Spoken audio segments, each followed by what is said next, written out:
Hello दोस्तों, स्वागत है आपका हमारे YouTube channel learning with BCC point में। तो हम फिर आज आपके वास्तविक संख्या के ही प्रश्न लेकर के आए हैं।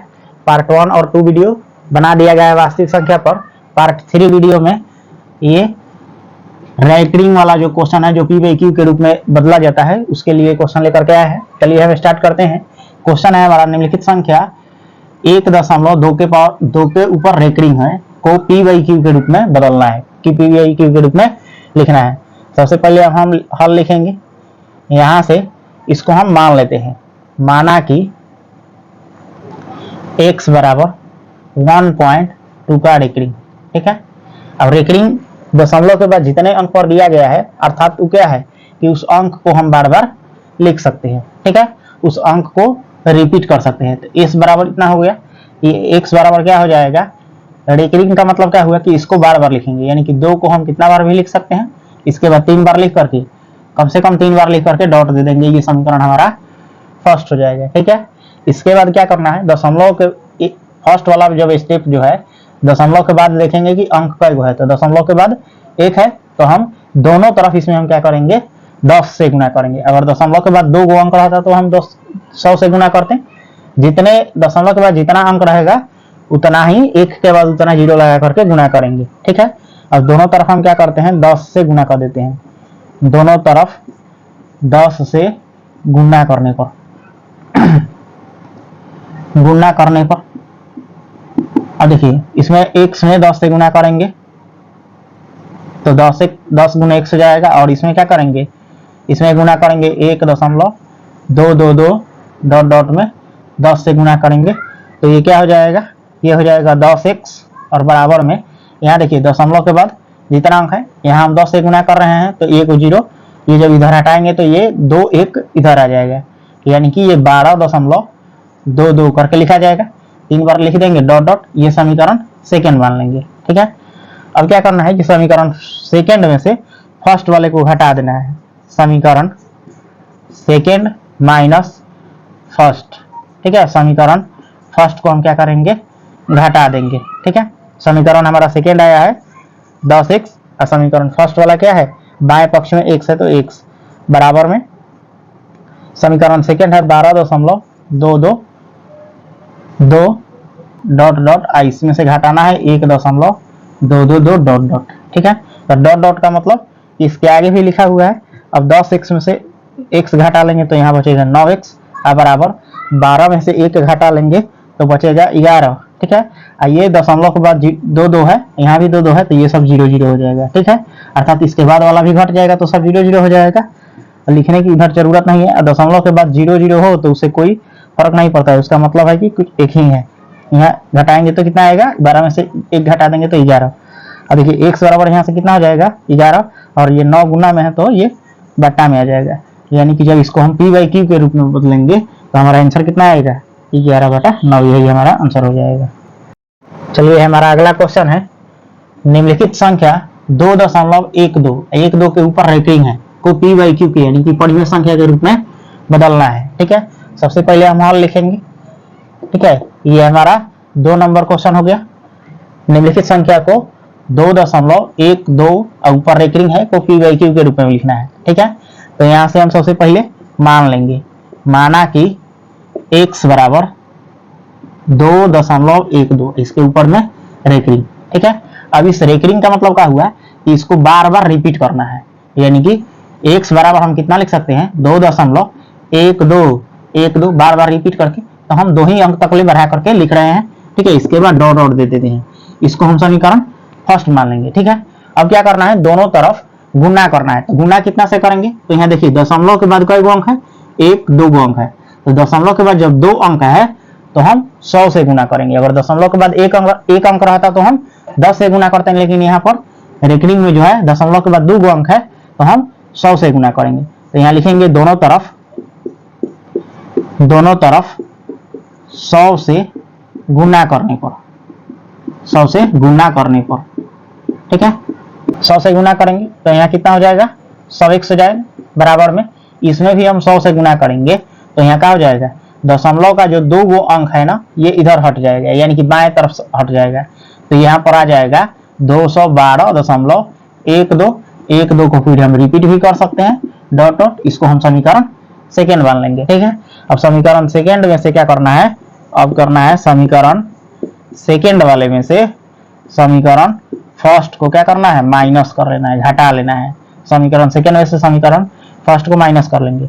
अब यहाँ समीकरण फर्स्ट सेकेंड में है 100x, इसमें से घटाना है x, तो 100x माइनस x बराबर, और 212 में से 212.1212 डॉट डॉट में से कितना घटाना है, 2.1212 डॉट डॉट घटा लेना है। ठीक है, देखिए 100x में से x घटाएंगे तो 99x आएगा बराबर में, और 212 में से क्या घटाना है, दशमलव के बाद वाला इधर दो है, तो 212 में से 2 घटा लेंगे तो कितना आ जाएगा 210, और ये वाला सब 0 0 हो जाएगा, सब घटाएंगे तो क्या आ जाएगा 0 0।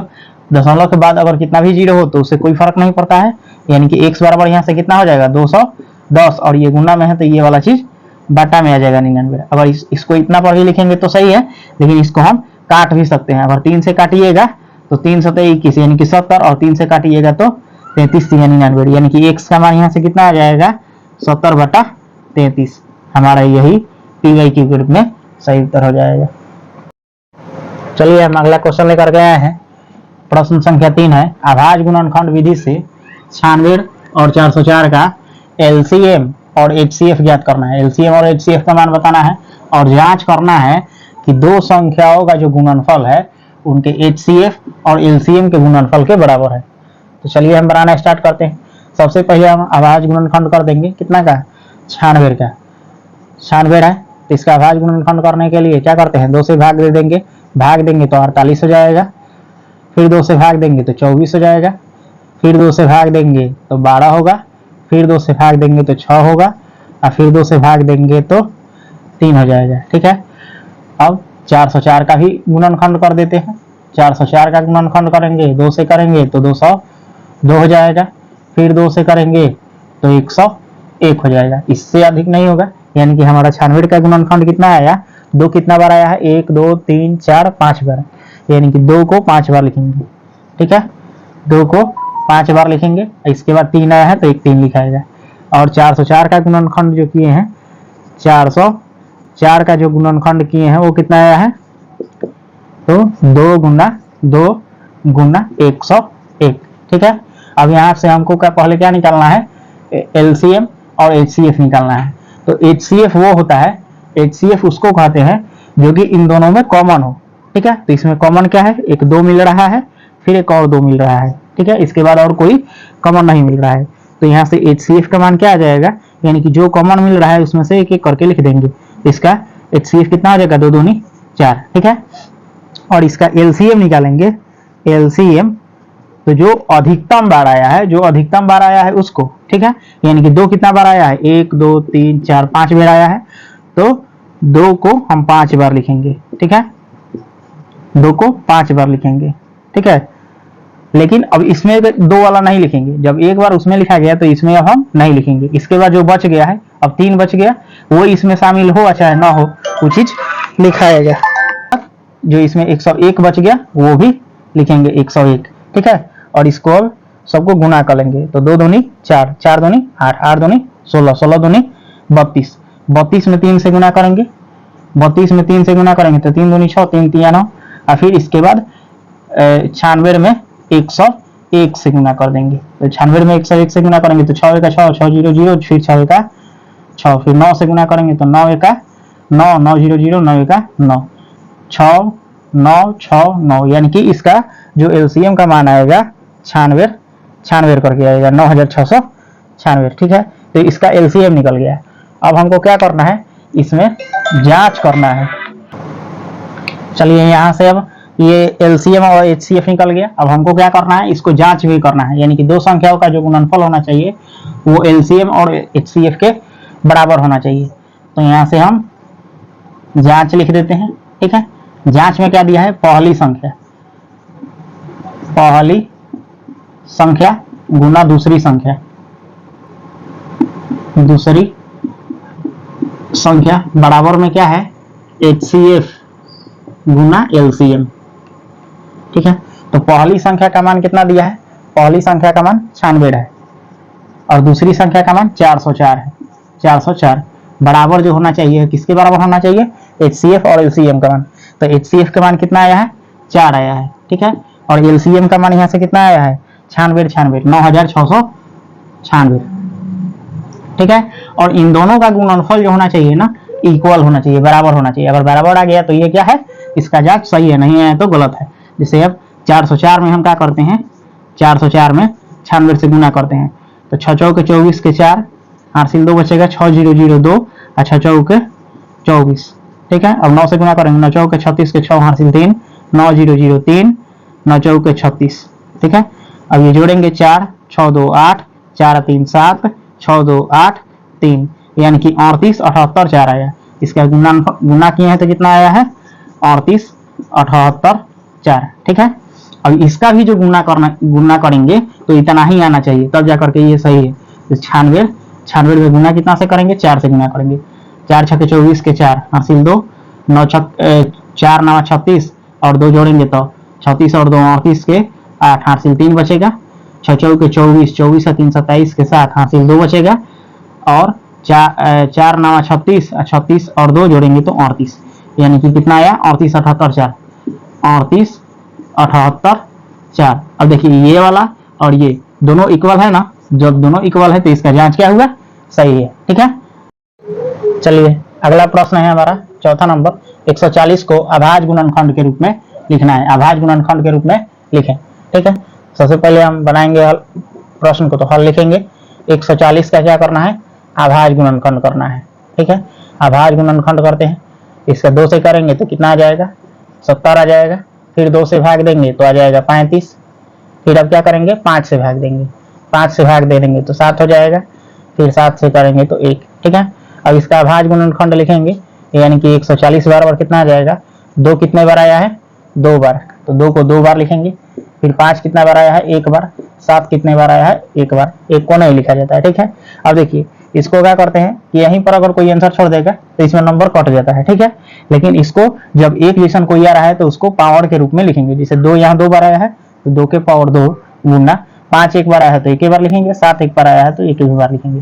तब इसका ये अभाज्य गुणनखंड के रूप में टूटा, ठीक है। अब इसमें कोई बच्चा क्या करता है कि अगर इसी पर सिर्फ छोड़ देगा, इतना ही पर, तो उसको अगर 2 नंबर का होगा तो 1 नंबर मिलेगा, ठीक है। लेकिन इसको पावर के रूप में जब लिखिएगा तो ये 2 नंबर का क्वेश्चन पूछेगा तो आपका 2 नंबर मिलेगा। चलिए हम अगला प्रश्न देखते हैं। हमारा अगला प्रश्न है 5 नंबर, 200 को अभाज्य गुणनखंड के रूप में लिखना है, ठीक है। इसके पहले वाला जैसे क्वेश्चन बताए हैं सेम उसी तरह है, तो इसका भी हम क्या करेंगे, अभाज्य गुणनखंड करेंगे 200 का, ठीक है। 200 का अभाज्य गुणनखंड करेंगे, 2 से करेंगे भाग देंगे तो आएगा 100, फिर 2 से भाग देंगे तो आएगा 50, फिर 2 से भाग दे देंगे तो कितना हो जाएगा, 25 आ जाएगा। फिर 5 से भाग देंगे तो क्या आएगा, 5 पंजे 25, फिर 5 से भाग देंगे तो हो जाएगा 5 1, ठीक है। अब देखिए इसमें क्या है, अब 200 का जब अभाज्य गुणनखंड किए तो हमारा कितना आया, 2 कितने बार आया है, 3 बार आया है, तो 2 को हम 3 बार लिखेंगे, ठीक है। इसके बाद 5 कितने बार आया है, तो 2 बार आया है, तो 5 को हम 2 बार लिखेंगे, ठीक है। अगर इतना पर हम आंसर छोड़ देते हैं तो हमारा नंबर कट जाएगा, ठीक है। इसको नंबर पूरा पाने के लिए जो अंक रिपीट हो रहा है उसको पावर के रूप में लिखना होगा, ठीक है। उसको घातांक के रूप में लिखना होगा। जैसे 2 3 बार आया है तो 2 के पावर 3 गुना 5 कितने बार आया है, 2 बार आया है, तो 5 के पावर में हम 2 लिखेंगे। इस रूप में लिखेंगे तब जाकर के हमारा ये क्या होगा, पूर्ण रूप से अभाज्य गुणनखंड के रूप में टूटेगा और इसमें हमारा नंबर जो है पूरा प्राप्त होगा। चलिए तो इस वीडियो को हम यहीं तक रहने देते हैं। आप हमारे चैनल पर नए हैं तो हमारे चैनल को लाइक शेयर और सब्सक्राइब जरूर कीजिए। हमारे चैनल का नाम है लर्निंग विथ BCC पॉइंट, ठीक है। इस चैनल पर हम आपके लिए सब्जेक्टिव क्वेश्चन लेकर के आते रहते हैं और इस सब्जेक्टिव क्वेश्चन को आप बढ़िया से देखिए और 2025 में यह बहुत ही उपयोगी होने वाला है।